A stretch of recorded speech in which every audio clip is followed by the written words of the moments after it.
Assalamualaikum warahmatullahi wabarakatuh. Halo teman-teman, apa kabar? Semoga baik ya. Perkenalkan, nama saya Yuni Ragit Sapitri. Di sini saya akan memberikan penyuluhan tentang body shaming. Nah, penyuluhan ini akan diadakan di SMA Bakti Weta dengan sasarannya adalah siswa kelas 10. Nah, untuk materi selanjutnya, mari kita lihat slide berikutnya. Pada slide ini, kita bisa melihat beberapa contoh komen-komen di media sosial yang berujung menjelekkan, menghina, apa cenderung membuli. Menurut kalian bagaimana? Nah, di sini ada satu posan yang sangat menarik, yaitu sharing sedikit ketika gue tinggal di US selama 5 tahun, gue nggak pernah tuh dengar sekalipun orang berkomentar berat badan orang lain. Tapi kalau di sini, maksudnya itu adalah Indonesia, komentar soal berat badan itu seperti mengucapkan how are you? Nah, bagaimana menurut kalian? Jadi, apa sih body shaming itu? Menurut Kementerian Kesehatan Republik Indonesia, body shaming adalah bentuk menyakiti seseorang dengan mengkritik atau memberikan komentar buruk mengenai bentuk tubuhnya. Body shaming dapat muncul dalam berbagai bentuk, seperti mengkritik bentuk fisik seseorang, membandingkan fisik antara satu orang dengan orang lain, menjelek-jelekan penampilan orang lain dengan atau tanpa disengaja, tanpa sepengetahuan dirinya. Menariknya, komunikasi dan interaksi sehari-hari sangat kental dengan budaya body shaming. Seperti saat kita pertama kali bertemu. Hai, sudah lama ya tidak ketemu, kok tambah kurusan, kok tambah gemukan. Seperti itulah faktanya budaya kita. Siapa aja sih yang bisa kena body shaming? Apakah hanya perempuan? Apa pria tidak bisa? Di sini, perempuan atau pria, semua orang bisa mengalami body shaming. Jadi tidak menutup kemungkinan bahwa pria juga bisa mengalami body shaming. Kenapa sih orang melakukan body shaming? Menurut kalian, kenapa? Menurut kalian, standar orang itu tampan atau cantik seperti apa? Apakah seperti Taehyung BTS, Raisa, atau yang maskulin? Adipati Dolken. Bagaimana menurut kalian standar kecantikan dan tampan? Ternyata cantik dan tampan itu tidak ada standarnya. Emang kamu kira itu motor ada standarnya? Itu semua tergantung dari persepsi kalian sendiri. Nah, dari slide sebelumnya kita bisa menentukan sendiri bagaimana standar kecantikan atau ketampanan seseorang. Hal itu bisa disebut dengan body image. Body image adalah salah satu dari konsep diri, sikap seseorang terhadap tubuhnya sendiri secara sadar dan tidak sadar. Body image adalah gambaran mental seseorang terhadap bentuk dan ukuran tubuhnya.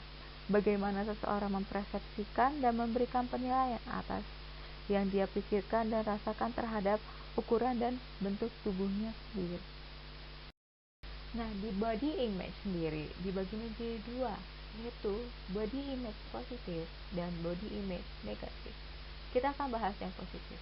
Body image positif adalah anggapan atau gambaran seseorang tentang dirinya sendiri yang bersifat positif.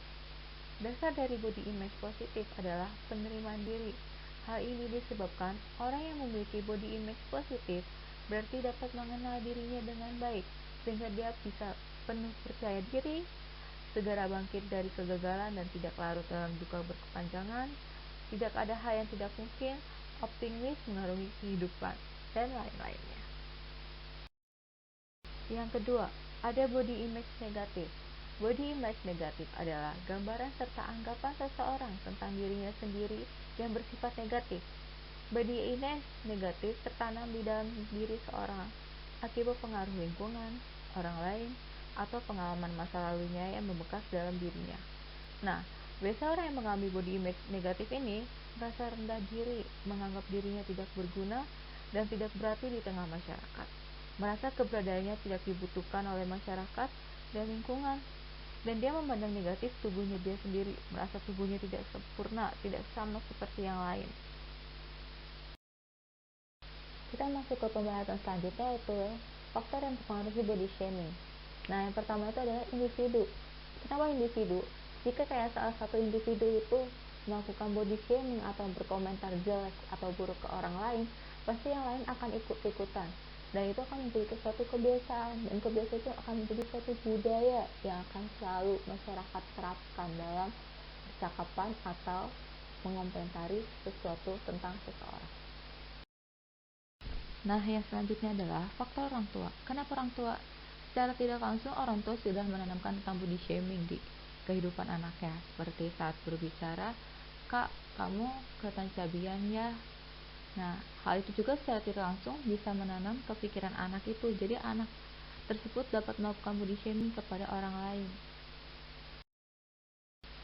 Teman sebaya juga sangat mempengaruhi. Kenapa? Karena saat seseorang itu lagi masa pubertas atau lagi masa pencarian jati diri, dia pasti akan curhat ke temannya.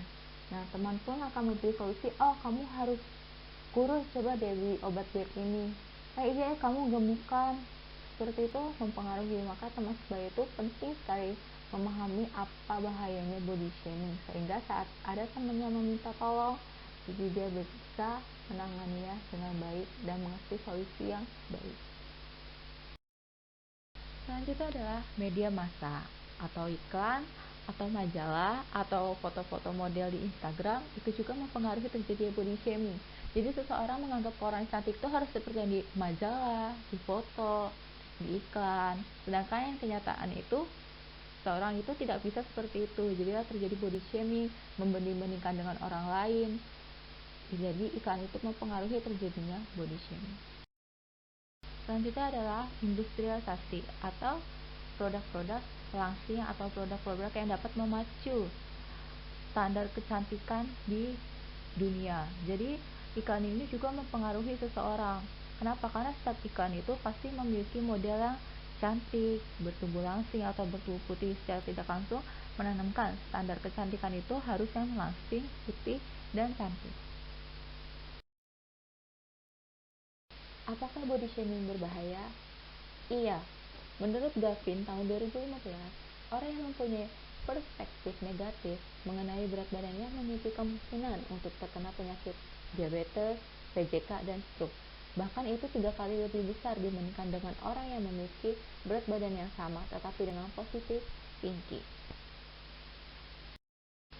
Nah, dampak yang selanjutnya juga adalah anoreksia nervosa, di mana seorang itu takut terlihat gemuk.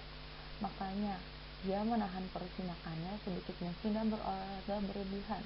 Kenapa? Karena dia takut menjadi gemuk. Dia merasa tubuhnya itu selalu gemuk. Padahal kenyataannya tubuhnya itu sudah sangat kurus dan bahkan sampai kekurangan gizi. Kita bisa melihat dari gambar ini contoh dari anoreksia nervosa. Selanjutnya adalah bulimia nervosa. Pengguna bulimia akan melahap makanan dalam jumlah berlebihan, kemudian mengeluarkannya dari tubuh secara paksa dengan muntah atau menggunakan obat pencahat. Cara ini dilakukan untuk melenyapkan kalori berlebihan yang telah dikonsumsi agar berat badannya tetap terjaga.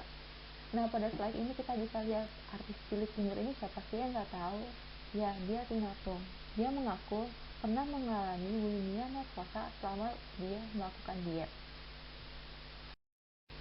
Dampak psikologi dari orang yang mengalami body shaming yaitu depresi dan stres.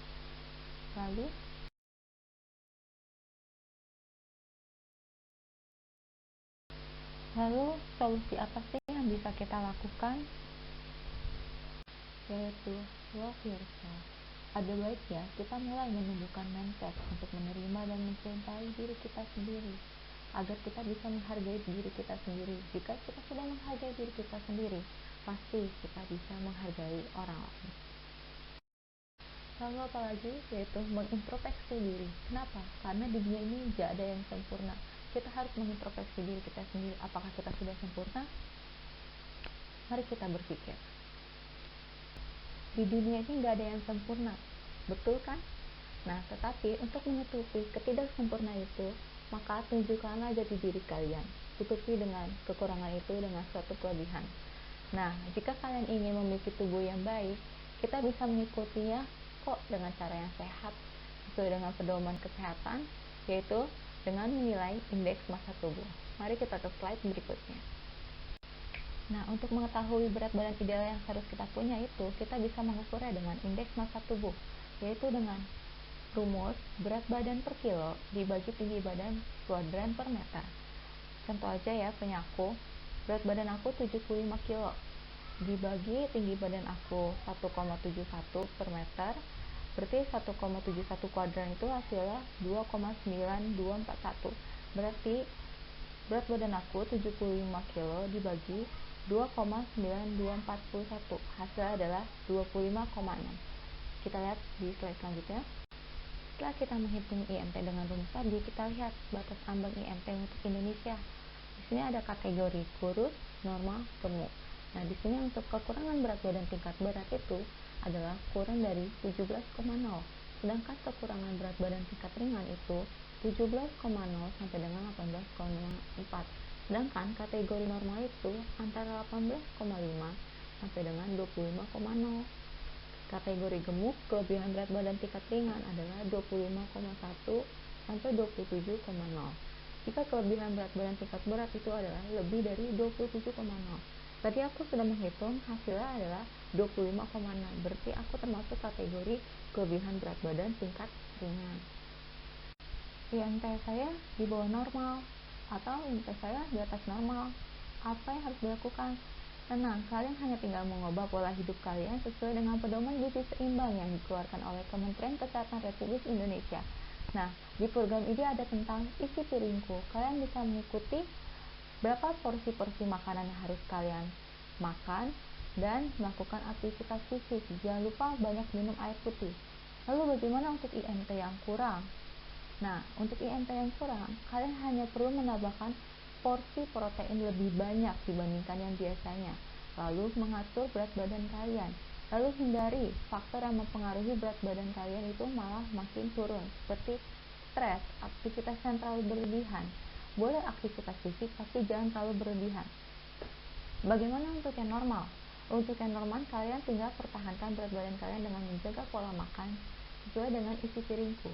Lalu untuk yang berlebihan, berat badannya harus apa, Kak? Pantau berat badan kalian. Kurangi makanan yang berminyak dan goreng-gorengan, garam yang berlebihan, gula yang berlebihan. Ikuti isi piringku dan jangan lupa untuk aktivitas fisik. Seperti itu.